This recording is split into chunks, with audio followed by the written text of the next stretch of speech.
चलिए अब हम जानेंगे कि वर्ण का उच्चारण जो होता है, वर्ण का उच्चारण के बारे में सुना समझेंगे कि कौन से कौन सा वर्ण का होता है। तो वर्ण का उच्चारण सबसे पहले जानेंगे कंठ से कौन सा शब्द बोला जाता है, कौन सा कौन चीज से बोला जाता है। तो कंठ से देखिए, कंठ से जो इसका उच्चारण होता है ये होता है ओ आ को ख गो घो अरु। कंठ से किसका होता है ओ आ को ख गो घो अरु। तो ये देखिए कभी कभी जो कंठ का होता है तो उसको कभी कभी इसको पूछता है, कंठ के उच्चारण को ओ आ को ख गो घो अरु कहते हैं। इसको अगर बोला जाए तो इसको कभी कभी कंठ को कवर्ग भी बोलते हैं। इसको कंठ के उच्चारण को क्या बोलते हैं, कवर्ग बोलते हैं। कंठ के उच्चारण को क्या बोलते हैं, कवर्ग। क्या बोलते हैं, कवर्ग। इसको कवर्ग बोलते हैं, कवर्ग बोलते हैं। कंठ के उच्चारण को क्या बोलते हैं, कवर्ग। कंठ में क्या क्या होता है ओ आ को ख, मतलब ओ आ और को ख के पूरे। कवर्ग का अर्थ क्या होगा, को ख का पूरे। ठीक, आगे तालु। क्या है तालु। तालु को उच्चारण में आ जाएगा तो हर्षई ई चो छो झो झो यो यस, मतलब क्या हो गया, तालु को चवर्ग बोलते। क्या बोलते हैं, चवर्ग। अब चवर्ग बोलने के रीजन क्या हो गया, चो छो जो झो यो, चो छो का क्या हुआ पूरा ले, तो इसको क्या बोलेंगे, चो लिख के वर्ग लिख देंगे तो क्या हो जाएगा, चवर्ग हो जाता है। क्या हो जाता है, चवर्ग हो गया। तो कभी कभी पूछता है चवर्ग किससे बोला जाता है, चवर्ग किससे बोला जाता है, तो तालु से बोला जाता है। किससे बोला जाता है, कंठ आपका ये हो गया और तालु आप तो समझते हैं जो दो मुंह के अंदर जो होता है उसको हम तालु कहते हैं। आगे की बात करते हैं तो आगे मुर्दा। मुर्दा को मुख कहते हैं। मुर्दा को क्या कहते हैं, मुर्दा। मुर्दा नहीं बोला, मुर्दा। मुर्दा मतलब मुख होता है। मुर्दा को अगर बताता है तो मुर्दा का टवर्ग बोला जाता है। क्या बोला जाता है, टवर्ग। क्यों बोला जाता है टवर्ग, तो इसमें आप साफ साफ देख सकते हैं टो ठो ठो ठो नो, ये पूरा लिखा है और बीच से क्या है री और रो सो, तो इसको क्या कहेंगे, टवर्ग। क्या बोलेंगे, टवर्ग। क्या बोलेंगे, टवर्ग। ये मतलब टो ठो का पूरा लाइन इसमें आ चुका है। और लेकिन कंठ का नाम क्या, कंठ्य वर्ण। क्या है, कंठ्य वर्ण इसका नाम होता है, कंठ्य वर्ण। ये तालु क्या था, तालव्य। तालव्य वर्ण क्या होता है, तालव्य वर्ण। मूर्धन्य वर्ण क्या होता है, मूर्धन्य वर्ण। दंत वर्ण क्या होता है, दंत वर्ण। इस तरह से जैसे दांत में तो था नो लो और सो।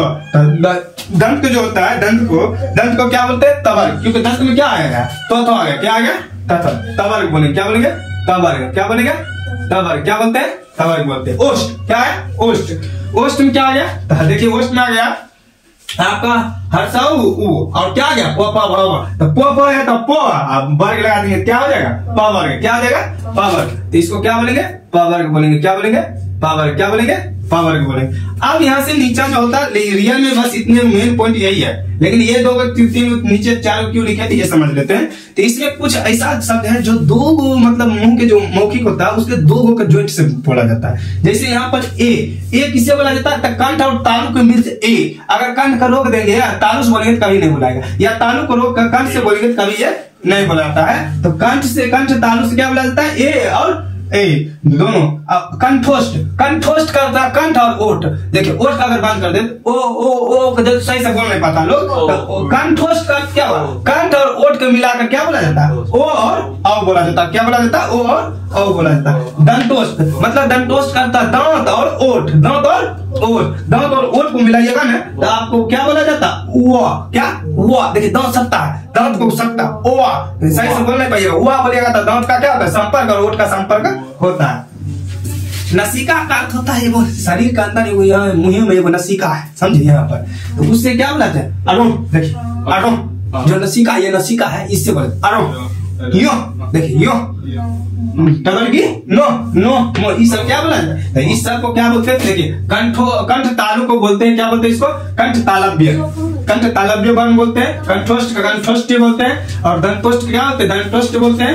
नसिका वर्ण को क्या कहते हैं, नसिकव्य वर्ण कहते हैं। ये हुआ आपका, लेकिन रियल में आपको 5 को याद रखना है। अगर इस सब को कहें तो इस सब को मिला सकते हैं, कंठ और कंठोष्ठ के, ये दोनों भी आपको इसमें चला आएगा, सॉरी कंठ वाला में आ जाएगा। दंतोष्ठ वाला दांत वाला में चला जाएगा। और नसिका का जो ये है ये आपका पवर्ग ओठ वाला में, ओठ वाला में नहीं होगा तो ये मुर्दा से आराम से संपर्क में कर सकते हैं। लेकिन ये पूरे क्लियर कर दिया इसीलिए क्योंकि कभी कभी आपको पूछ देता है नसिका से मतलब ये जो मुंह होता है मुंह किससे बोला जाता है, नसिका का ऑप्शन दिया रहता है, नसिका में टिक लगाइएगा, समझे। तो एक और है, चलते हैं सूत्र पर, कहता है केटीएम 2।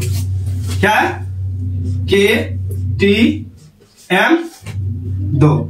जो घड़ी होता है केटीएम को ही बड़े अक्षर में लिख देते हैं, KTM 2। KTM 2 के से क्या हो गया, कंठ। क्या हो गया, कंठ। क्या हो गया, कंठ। के से कंठ हो गया, कंठ। कंठ में क्या आ जाएगा? कवर। जितना भी होगा क जितना होता है सब क्या आ जाएगा? कंठ में आ जाएगा। क्या आ जाएगा? कंठ में। ती से क्या होता है? तालु। क्या होता है? तालु। किससे आता है? तालु। अब तालु में अगर हम चलते हैं तो तालु में क्या आ जाएगा? तालु में ती से क्या होगा? तालु। तालु में जितना भी होगा, तालु को देखिए चवर्ग वर्ग है, चवर्ग वर्ग के जितना होगा वो सब किसमें आ जाएगा? तालु में आ जाएगा। किसमें आ जाएगा? तालु में। ये शॉर्ट हुआ, जब आपको याद नहीं रहेगा तो इस तरह से याद रखिएगा। केटिया दो। मोह। मोह से क्या होता है? मुख या मूर्धा। मुख या मूर्धा। मुख लिखते हैं, मुख लिखते हैं, मुख लिखे। और इसमें देखिए मुख में क्या आता है? मुख में टवर्ग वर्ग जितना होगा, टवर्ग वर्ग। इसमें कोवला वर्ग, कवर्ग वर्ग आ गया। इसमें तालु क्या आ जाएगा? चवर्ग वर्ग। और मुख में क्या होगा? टवर्ग वर्ग। क्या होगा? टवर्ग वर्ग। टवर्ग वर्ग आ गया। याद रखिएगा। इसमें मुख में कितना चौथा वाला जितना होता है सब आ जाता है। आगे दो। डी मतलब क्या आता है? डी मतलब दांत। क्या आता है? दांत। क्या होता है? दांत का दांत, तो दांत। दी से दांत होता है तो दांत। दांत में क्या आ जाएगा? इसमें तवर्ग वर्ग। क्या आ जाएगा? तवर्ग वर्ग। तो थोड़ा कर देते, तो दो ये सब होता है, तवर्ग वर्ग इसमें आ जाता है। ओ मतलब क्या आता है? ओष्ठ, जिसको ओठ कहते हैं अपना सब। क्या कहते हैं? ओठ। क्या कहते हैं? ओष्ठ या ओठ। तो इसमें क्या आ जाएगा? ओठ में आपका, ओठ में पावर वर्ग के जितना आ जाएगा वो सब आ जाएगा। तो ये हुआ एक तरह से ट्रिक केटीएम दो। केटीएम जो घड़ी होता है वो मांग रहा है कोई, तो कहता है केटीएम दो, तो उस पर बना सकते हैं। के से कंठ, कंठ बना कवर्ग वर्ग, टी से तालु, इसमें चवर्ग वर्ग, एम से देखिए इसे सिंपल अगर सही पता है तो KTM दो। और आपको क से सीधा आता है। क के बाद किसको लिखते हैं? चौथा। किसको लिखते हैं? चौथा। चौथा के बाद किसको लिखते हैं? चौथा। चौथा के बाद किसको लिखते हैं? चौथा। चौथा के बाद किसको लिखते हैं? पफ। तो ये क के बाद चौथा, चौथा पफ। ये एक लाइन से कंठ, तालु, मुख, दांत, ओष्ठ एक लाइन से लिख दिए। हम समझ जाएंगे इस समय ये चीज का उपयोग किया जाएगा। बाकी कुछ छुट्टा है तो वो सब आपको इसमें क्लियर कर दिए, इससे आप समझ सकते हैं इसमें किसका प्रयोग किया जाता है। ऐसे नहीं होगा तो एक और ट्रिक है, अपना कंठ बंद करके, अपना लोल बंद करके बोल कर देखिएगा, अगर संभव है तो क्लियर हो जाएगा। चलिए आज आपका ये उच्चारण का वर्ग समाप्त हुआ। स्वर्ण वर्ण भी समाप्त हो गया, व्यंजन वर्ण भी समाप्त होगा। अगर नहीं देखे पिछला वीडियो में जाकर देख सकते हैं। ये आपका अगला जो होगा व्याकरण, फिर से चलेंगे। जितना भी व्याकरण होगा सबसे क्वेश्चन आने के चांस है, उसीलिए क्लियर कर रहे हैं।